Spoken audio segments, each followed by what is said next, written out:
warahmatullahi wabarakatuh. Perkenankan kami dari kelompok 7 dengan anggota saya, Saniatus Solihah, dan rekan saya, Nadia Alfida Yahya, akan mempresentasikan tentang kedudukan guru. Guru sebagai pendidik, guru sebagai pengajar, dan guru dalam tugas bimbingan. Dengan dosen pengampu mata kuliah Etika Profesi Guru Pendidikan Agama Islam, Ustadz Aris Mahmudi MA. Baik, pembahasan yang pertama yaitu tentang kedudukan guru. Guru mempunyai kedudukan sebagai pendidik yang telah diatur oleh Undang-Undang RI Nomor 14 Tahun 2005 tentang guru dan dosen, yang menyatakan bahwa guru mempunyai kedudukan sebagai tenaga profesional pada jenjang pendidikan menengah dan pendidikan anak usia dini pada jalur pendidikan formal yang telah diangkat sesuai dengan peraturan perundang-undangan. Nah, di dalam pasal 20 Undang-Undang RI Nomor 14 Tahun 2005 tentang guru dan dosen itu disebutkan bahwa guru dalam melaksanakan tugasnya itu memiliki beberapa kewajiban. Yang pertama yaitu merencanakan pembelajaran, melaksanakan proses pembelajaran yang bermutu, serta menilai dan mengevaluasi hasil pembelajaran. Yang kedua yaitu meningkatkan dan mengembangkan kualifikasi akademik dan kompetensi secara berkelanjutan. Yang ketiga yaitu bertindak objektif dan tidak diskriminatif atas dasar pertimbangan jenis kelamin, agama, suku, ras, ataupun kondisi fisik tertentu dan latar belakang kehidupannya. Nah, yang terakhir yaitu menjunjung tinggi peraturan perundang-undangan hukum dengan kode etik guru serta nilai-nilai agama dan etika. Nah, kedudukan guru dalam Islam juga sangat diistimewakan. Bahkan Imam Al-Ghazali menggambarkan kedudukan guru dalam agama sebagai makhluk di atas bumi yang paling utama adalah manusia. Bagian manusia yang paling utama adalah hatinya. Sehingga Allah Subhanahu wa Ta'ala memberikan penghargaan yang tinggi kepada seseorang yang memiliki ilmu pengetahuan dan mengamalkan ilmunya. Sebagaimana dalam firman Allah dalam Al-Quran surat Al-Mujadalah ayat 11 yang berbunyi, A'udzu billahi minasyaitonir rajim. Bismillahirrahmanirrahim. Ya ayyuhalladzina amanu idza qila lakum tafassahu fil majalisi fafsahu yafsahillahu lakum wa idza qila suju fansuzu yarfa'illahu alladzina amanu minkum walladzina utul ilma darajat wallahu bima ta'maluna khabir. Yang artinya, hai orang-orang beriman, apabila kamu dikatakan kepadamu berlapang-lapanglah dalam majelis, maka berlapanglah, niscaya Allah akan berikan kelapangan untukmu. Dan apabila dikatakan berdirilah kamu, maka berdirilah, niscaya Allah akan memberikan orang-orang yang beriman di antara kamu dan orang-orang yang diberi ilmu pengetahuan dengan beberapa derajat, dan Allah mengetahui apa yang kamu kerjakan. Menjadi seorang guru merupakan pekerjaan profesional yang dibutuhkan keahlian dan kemampuan atau kompetensi tertentu. Maka dalam Undang-Undang Republik Indonesia Nomor 14 Tahun 2005 tentang guru dan dosen telah dijelaskan bahwa seorang guru dan dosen harus memiliki beberapa kompetensi tertentu, yaitu antara lain kompetensi pedagogik, kompetensi kepribadian, kompetensi profesional, dan yang terakhir yaitu kompetensi sosial. Selanjutnya telah dijelaskan dalam undang-undang bahwa apa sih itu kompetensi pedagogik, kompetensi kepribadian, kompetensi profesional dan sosial. Nah, kompetensi pedagogik itu adalah kemampuan seorang guru untuk mengolah pembelajaran peserta didik.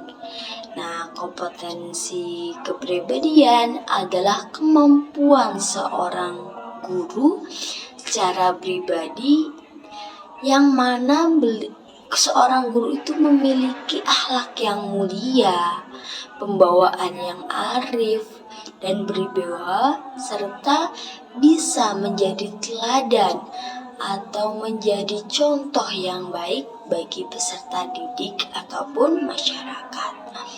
Yang ketiga yaitu kemampuan profesional. Nah, kemampuan profesional seorang guru ini adalah kemampuan dalam menanganan penugasan materi pembelajaran. Nah, seorang guru itu harus memiliki kemampuan untuk memahami pembelajaran secara luas dan mendalam. Dan yang terakhir yaitu kemampuan sosial. Kemampuan sosial di sini itu berarti kemampuan guru untuk bisa berkomunikasi, berinteraksi secara aktif dan efisien dengan peserta didik, dengan sesama guru, dengan wali murid, dengan masyarakat sekitar sekolah ataupun masyarakat di desanya masing-masing. Maka tugas seorang guru itu tidak hanya mengajar ataupun hanya bertugas di dalam sekolah saja. Namun ketika di luar ataupun di masyarakat, seorang guru juga diemban tugas, yaitu tugas kemanusiaan dan tugas kemasyarakatan. Apa sih tugas kemanusiaan itu? Nah, tugas kemanusiaan itu diemban seorang guru untuk bisa menjadi orang tua kedua bagi anak didik, di mana seorang guru itu bertanggung jawab untuk memberikan pemahaman dasar kepada peserta didik itu bahwa mereka adalah makhluk alamiah. Sebagai makhluk alamiah yang harus senantiasa bekerja dan berusaha, dan juga sebagai makhluk berpikir. Nah, tugas memberikan dasar-dasar pemahaman bagi peserta didik tentang mereka adalah makhluk alamiah. Mereka harus berusaha dan bekerja ketika mereka ingin mendapatkan sesuatu, dan berpikir bagaimana cara mengolah atau memperbaiki, menginput dalam diri mereka agar bisa berbaur dan manfaat di masyarakat. Nah, guru yang bertanggung jawab untuk mengantarkan anak didik menjadi manusia inilah di mana tugas seorang guru sebagai tugas kemanusiaan. Nah, di sini juga guru bertugas untuk membimbing anak didik atau pendidik untuk melakukan transformasi diri dan mengidentifikasikan dirinya di tengah-tengah kehidupan masyarakat. Artinya seorang guru yang kedua yaitu tugas kemasyarakatan. Seorang guru ini juga diemban seorang memiliki tanggung jawab itu bisa berbaur, bisa berinteraksi dengan masyarakat sekitar. Guru bertanggung jawab yang untuk memberikan pendidikan yang lainnya kepada kedua yaitu masyarakat. Tugas agar masyarakat atau warga di sekitarnya, warga negara Indonesia ini bisa menjunjung tinggi nilai-nilai etika, moral, dan mencerdaskan kehidupan di masyarakat, di lingkungan masyarakat. Selain menjadi mencerdaskan atau memberikan pemahaman tentang nilai-nilai etika, moral, dan mencerdaskan para masyarakat di sekitar, seorang guru itu dalam tugas kemasyarakatnya itu juga memiliki tugas sebagai contoh, sebagai pedoman pada masyarakat di sekitarnya, karena apapun tingkah laku, apapun yang dicontohkan oleh guru itu adalah menjadi patokan bagi masyarakat sekitar itu bisa melaksanakan atau mencontohnya. Sehingga di sini guru dalam masyarakat juga menjadi figur terpenting atau figur yang dianggap sangat dihormati oleh masyarakat sekitar. Nah, dengan banyaknya tugas yang harus diemban oleh seorang guru ini, maka wajar bahwa seorang guru itu memang sangat dihormati, sangat dimuliakan, baik itu di masyarakat ataupun di sekolah. Nah, maka telah seperti yang telah dijelaskan oleh Allah dalam Al-Quran surat Al-Mujadalah, bahwa guru, seorang yang mengajarkan atau mengamalkan ilmunya, itu memiliki kedudukan yang sangat tinggi di sisi Allah Subhanahu wa Ta'ala.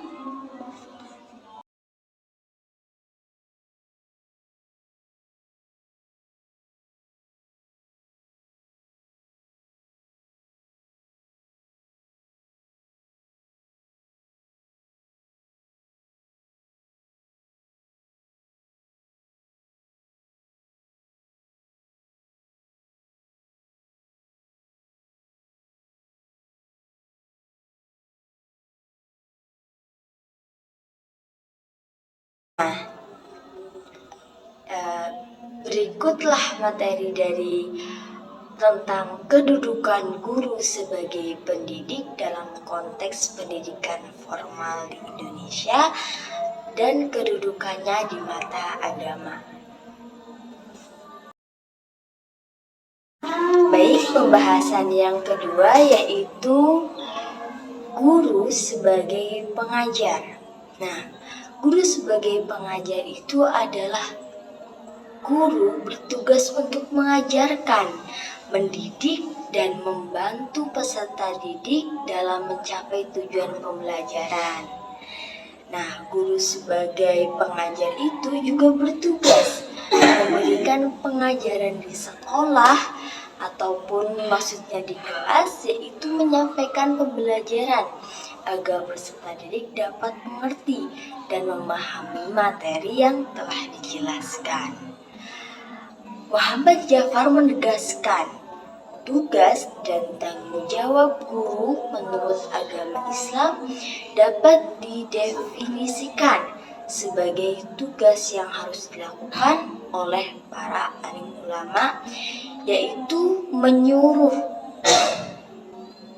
yang ma'ruf dan mencegah yang munkar. Nah, dalam hadis ini guru dalam pendidikan non formal juga dapat diartikan sebagai ustadz-ustadzah. Begitupun guru dalam pendidikan formal. Mereka berkewajiban untuk menyampaikan, mengajarkan tentang hal yang harus dikerjakan dan hal yang harus ditinggalkan.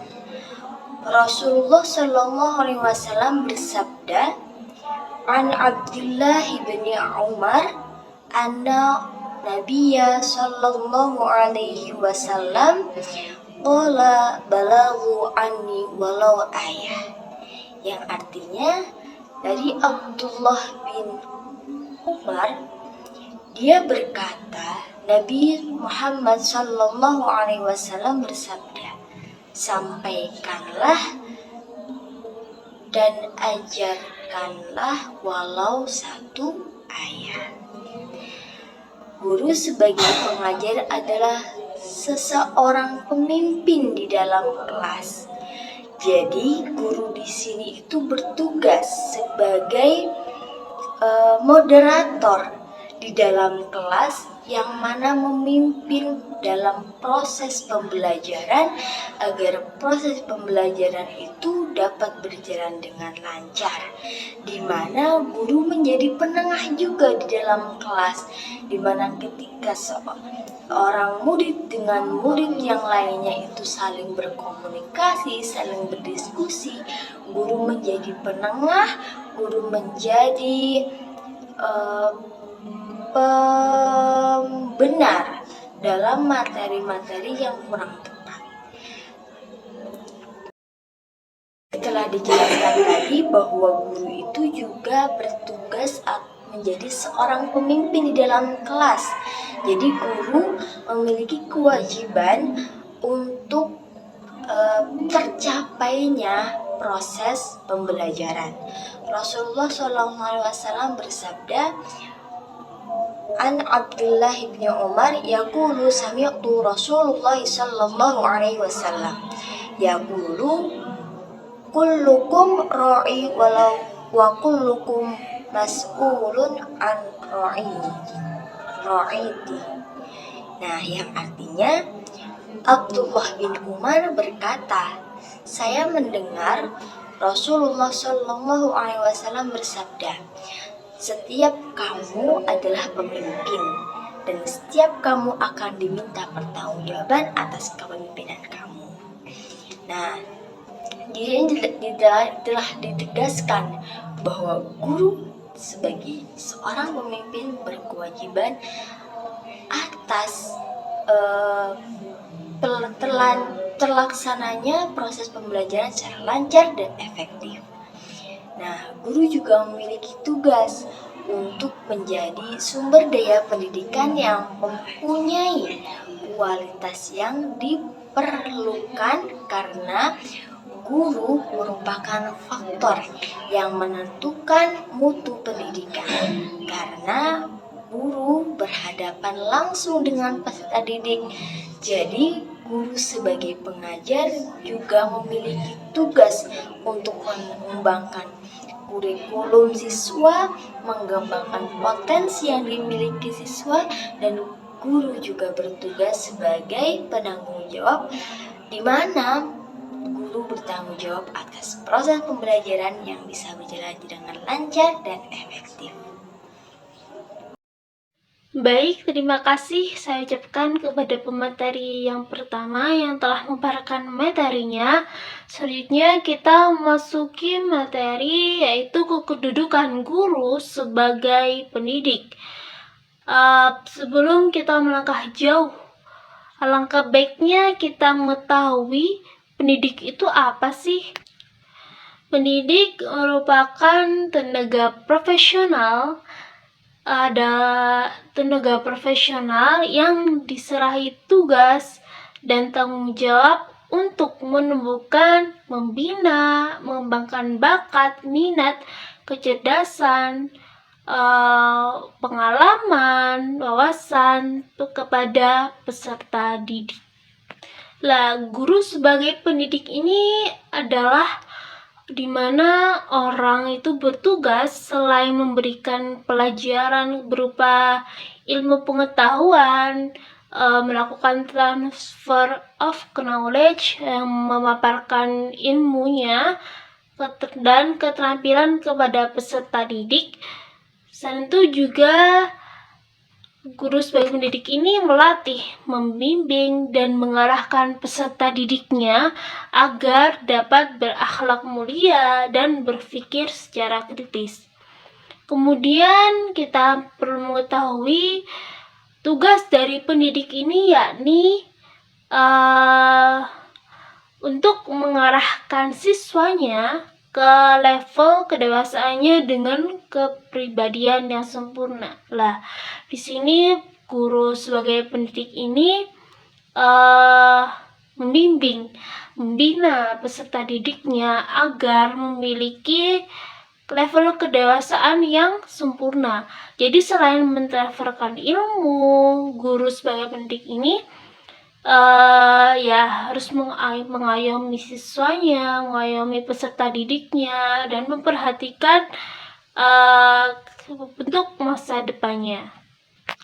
Kemudian juga seorang pendidik ini adalah di mana orang itu memiliki ilmu yang luas, wawasan yang luas, dan pengalaman serta kepribadian yang mulia, serta bisa menjadi role model bagi murid-muridnya, yang mana senantiasa memiliki keahlian yang dapat diandalkan serta menjadi penasehat sebagaimana di dalam Quran Surah Ali Imran ayat 104 yang berbunyi, A'udzu billahi minasyaitonir rajim. Bismillahirrahmanirrahim. Wal takum minkum ummatun yad'una ilal khairi wa ya'muruna bil ma'ruf wa yanhauna 'anil munkar. Wa ulaika humul muflihun. Sadaqallahul dan artinya, dan hendaklah di antara kamu ada segolongan orang yang menyeru kepada kebajikan, menyuruh berbuat yang ma'ruf dan mencegah dari hal yang mungkar. Dan mereka itulah orang-orang yang beruntung. Quran Surah Ali Imran ayat 104. Selain tugas guru sebagai pendidik dan pengajar, guru juga memiliki tanggung jawab yang besar terhadap murid-muridnya. Jadi guru harus memperhatikan itu dengan baik. Selanjutnya yaitu selain guru sebagai pendidik dan pengajar, guru juga harus memiliki beberapa tanggung jawab. Tanggung jawab guru terhadap murid-muridnya, yakni yang pertama, guru harus menuntut murid belajar. Di sini kita seorang guru juga memiliki tanggung jawab agar siswa itu mau belajar dengan sungguh-sungguh. Dengan apa? Dengan kita memberikan untuk selesai mata pelajaran kita memberikan motivasi agar mereka bisa semangat belajar dan menuntut siswa-siswa tersebut agar mau belajar. Selanjutnya yaitu turut membina kurikulum. Jadi di sini guru itu tak hanya mengajar aja, jadi guru harus membina kurikulumnya. Jadi kurikulumnya yang sesuai itu bagaimana? Ataukah menggunakan kurikulum pemerintah? Jadi kurikulum pemerintah saat ini jadi harus dipelajari dengan baik agar ketika mengajar itu sesuai dengan apa yang akan disampaikan sebelumnya. Jadi dipelajari terlebih dahulu. Selanjutnya yaitu melakukan pembinaan terhadap diri siswa seperti kepribadian, watak, dan jasmaniah. Jadi di sini guru tak hanya mengajar aja, tetapi juga membina kepribadian siswanya dan wataknya dan juga kesehatannya atau jasmaniahnya. Jadi guru itu harus seperti memberikan contoh-contoh yang baik kepada siswa-siswanya agar bisa diterapkan di rumah. Jadi ketika di rumah dia itu marah-marah ataupun hal yang sebaliknya dan banyak hal itu, jadi ketika di sekolah dia diberikan beberapa wejangan, beberapa contoh-contoh hal yang baik. Jadi guru itu harus memiliki sikap yang baik atau akhlak yang baik juga agar bisa menjadi role model untuk siswa-siswanya. Terus selanjutnya yaitu memberikan bimbingan kepada murid. Memberikan bimbingan ini tak hanya bimbingan belajar, tetapi juga bimbingan kehidupan, bimbingan dan bimbingan karir atau bimbingan lain-lainnya. Nanti akan dijelaskan materi selanjutnya. Selanjutnya yaitu melakukan diagnosis atas kesulitan belajar dan mengadakan penilaian atas kemajuan belajar. Nah, di sini guru tak hanya mengajar, tapi juga memperhatikan atau dapat mendiagnosiskan siswa ini kesulitan belajar, kesulitan menulis, kesulitan membaca, dan guru juga harus bisa mendiagnosis itu. Dan guru juga harus bisa melakukan beberapa hal yang dapat menyembuhkan diagnosis itu, kesulitan tersebut. Dan juga guru mengadakan penilaian atas kemajuan belajar. Di sini guru juga harus mengadakan penilaian apa sih yang menyebabkan kemajuan belajar siswa tersebut. Selanjutnya yaitu menyelenggarakan penelitian. Guru tak hanya mengajar aja, tetapi guru juga meneliti baik keadaan siswanya, meneliti bagaimana menggunakan beberapa model pembelajaran yang telah diajarkan, dan apa sih yang bisa menyebabkan peningkatan pada pembelajaran siswa atau penurunan terhadap pembelajaran siswa tersebut. Baik, selanjutnya kita melanjutkan materi sebelumnya, yaitu tanggung jawab guru terhadap muridnya. Dan guru ini seorang pendidik atau pengajar harus mengenal masyarakat dan ikut serta aktif. Di sini seorang guru tak hanya aktif di lingkungan sekolah saja, tapi juga mengenal masyarakatnya, masyarakat sekitar sekolah, dan ikut serta aktif dalam hal ini. Contohnya kayak misal siswa yang melakukan interaksi dengan sekitar sekolah, masyarakat sekitar sekolah, dan kita menanyakan, apakah siswa ini baik atau siswa ini melakukan hal yang tidak baik. Jadi kita juga aktif di kegiatan masyarakat, aktif di masyarakat sekitar sekolah tersebut. Selanjutnya yaitu menghayati, mengamalkan, dan mengamankan Pancasila. Di sini seorang guru juga harus menghayati dan mengamalkan beberapa poin-poin dalam Pancasila agar pendidik ini memiliki jiwa, tidak lepas dari jiwa nasionalismenya. Dan ketika mengajarkan siswanya, mengajar kepada peserta didik itu benar dan tidak menyelewengkan. Kemudian yaitu turut serta membantu terciptanya kesatuan, persatuan bangsa, dan perdamaian dunia. Kemudian selanjutnya yaitu turut menyukseskan atau menyukseskan pembangunan.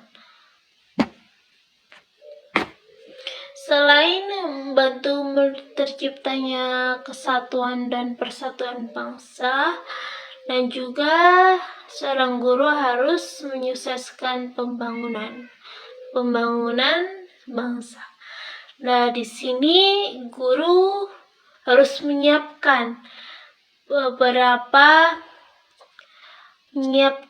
dan menanamkan nasionalisme kepada siswanya. Tak hanya memaparkan ilmu saja, tetapi harus dikaitkan dengan hal-hal setiap harinya. Kemudian yang terakhir yaitu tanggung jawab meningkatkan peranan profesional guru. Jadi guru sebagai pendidik ini memiliki tanggung jawab. Jadi harus tanggung jawabnya bisa dipegang. Jadi guru ini dapat meningkatkan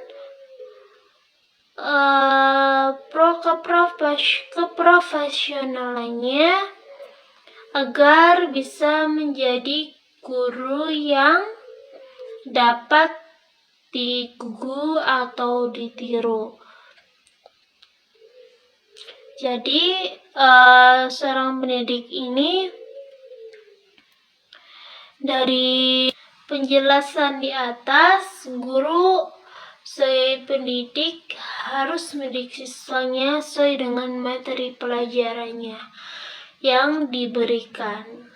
Jadi tidak boleh menyelewengkan itu. Mendidik juga merupakan proses dalam kegiatan dan mengembangkan 3 hal, yaitu pandangan hidup, sikap hidup, dan keterampilan hidup pada diri seseorang atau kelompok orang lain.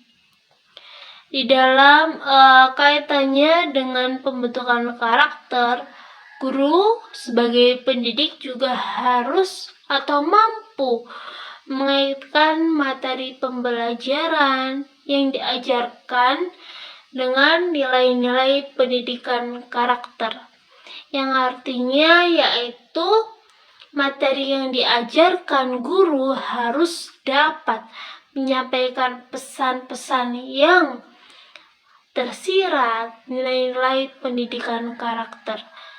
Hal ini kemudian dapat membentuk beberapa pandangan hidup yang akan mempengaruhi beberapa perilaku yang dihasilkan oleh peserta didik. Next, menurut Muhammad Atiyah Al-Abrashi menyebutkan ada 7 sifat yang harus dimiliki oleh guru. Yang pertama yaitu seorang guru harus memiliki sifat zuhud. Zuhud ini yaitu guru atau pendidik mengajar tidak mengutamakan untuk mendapatkan materi di dalam tugasnya, melainkan karena mengharapkan keridhaan Allah semata, Allah Subhanahu wa Ta'ala saja. Yang kedua yaitu seorang guru harus memiliki jiwa yang bersih dari sifat dan akhlak yang buruk. Nah, guru ini harus memiliki sifat-sifat yang baik dan menjauhkan akhlak-akhlak yang buruk, agar karena guru ini menjadi role model atau contoh bagi murid-muridnya ketika mengajar maupun di lingkungan sekolah. Yang ketiga yaitu seorang guru harus ikhlas dalam melaksanakan tugasnya. Jika seorang guru tidak ikhlas, tidak ikhlas menyampaikan ilmunya, maka ilmu yang akan disampaikan itu tidak sampai ke muridnya. Yang keempat yaitu seorang guru harus bersifat pemaaf terhadap muridnya. Kemudian yang kelima, seorang guru harus atau dapat menempatkan dirinya sebagai seorang bapak atau ibu sebelum ia menjadi seorang guru. Jadi seorang guru ini harus bisa menempatkan posisinya ketika di sekolah, agar ketika kita mengajar, ketika kita di lingkungan sekolah itu memiliki naluri keibuan untuk ibu guru, kemudian ke bapak memiliki sifat bapak bagi bapak guru. Kemudian yang keenam yaitu seorang guru harus mengetahui bakat dan tabiat watak murid-muridnya. Di sini seorang guru tak hanya mengajar saja, tetapi juga memperhatikan, siswa A ini pendiam, tetapi dia itu aktif di dalam kegiatan ekstra ataupun kegiatan-kegiatan yang menguras tenaga seperti itu. Kemudian siswa B ini rame, aktif, tetapi dia mendengarkan dalam ketika guru menyampaikan pembelajarannya. Kemudian juga dia itu paham ketika guru-guru itu menyampaikan materinya. Dan dari berbagai watak siswa, sifat siswa, dan bakat-bakat siswa, jadi seorang guru itu bisa menempatkan atau mengkondisikan atau dapat menggunakan metode-metode yang sesuai. Kemudian yang ketujuh, seorang guru harus menguasai bidang studi yang diajarkan. Nah, jadi seorang guru itu harus menguasai apa yang akan diajarkan. Misal seorang guru bahasa Inggris itu harus menguasai beberapa hal di dalam bahasa Inggris seperti vocabulary, grammar, dan lain sebagainya. Kemudian bagi guru pendidikan agama Islam itu harus menguasai beberapa materi pembelajaran, contohnya materi Al-Quran, hadis, kemudian akidah akhlak, sejarah kebudayaan Islam, kemudian fikih, dan lainnya. Masuki materi yang terakhir, yaitu guru dalam tugas bimbingan. Guru pembimbing atau konselor merupakan seseorang yang terlatih secara profesional. Guru konselor atau pembimbing ini memiliki pendidikan sejarah akademik serta memiliki pengalaman-pengalaman di dalam kepelatihan keterampilan secara profesional atau keterampilan dalam membimbing, dalam konselor, dan sebagainya. Guru bimbingan ini memiliki wewenang hak tanggung jawab penuh di dalam kegiatan terhadap kegiatannya itu kegiatan bimbingan terhadap peserta didiknya. Ada hadis itu yang mengatakan yang artinya itu gini, apabila sesuatu yang tidak diserahkan penanganannya kepada orang yang bukan ahlinya, tunggu sajalah saat ketidakberhasilan atau kehancurannya. Hadis riwayat Bukhari. Sini harus orang yang profesional ketika melakukan pembimbingan ini. Bahwa suatu pekerjaan itu tidak pada ahlinya itu tidak akan baik hasilnya. Jadi seorang pembimbing ini mempunyai keahlian khusus dalam melaksanakan tugasnya agar pelayanan bimbingan terhadap peserta didik itu terlaksana dengan baik. Perlu kita ketahui tugas guru pembimbing ini pada dasarnya adalah usaha memberikan bimbingan kepada klien atau peserta didik dengan maksud agar peserta didik ini mampu mengatasi permasalahan dirinya. Guru pembimbing ini harus menjadi teladan bagi peserta didik atau klien. Jadi, di mana tugas dari pembimbing ini, guru pembimbing ini memberikan solusi-solusi atas permasalahan peserta didiknya. Dan guru pembimbing ini harus bisa menjadi teladan bagi klien atau peserta didiknya. Kemudian seorang guru pembimbing itu juga bisa jadi sebagai suri tauladan, dapat dipercaya dan mampu menjaga rahasia dari peserta didiknya. Kemudian juga di dalam proses pendidikan itu, guru tidak hanya menjalankan fungsi ahli ilmu pengetahuan saja, tetapi juga berfungsi menanamkan value dan membangun karakter kepada peserta didik secara berkelanjutan dan berkesinambungan. Next, selanjutnya yang terakhir, guru dalam tugas bimbingan ini selain itu guru berperan juga sebagai pendidik, yang mana berperan dalam kaitannya tugas-tugas memberikan bantuan atau dorongan atau memberikan support terhadap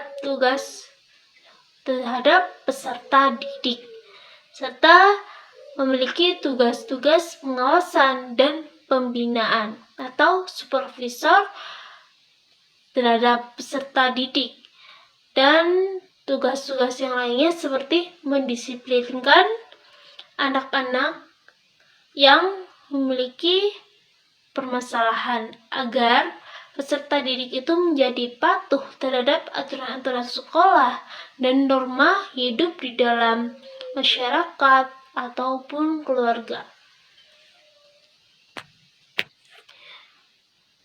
Terakhir yaitu penjelasannya ini, guru dalam tugas bimbingan ini memiliki tugas yang kompleks di dalam memberikan bimbingan kepada peserta didiknya dalam berbagai aspek, baik aspek kehidupan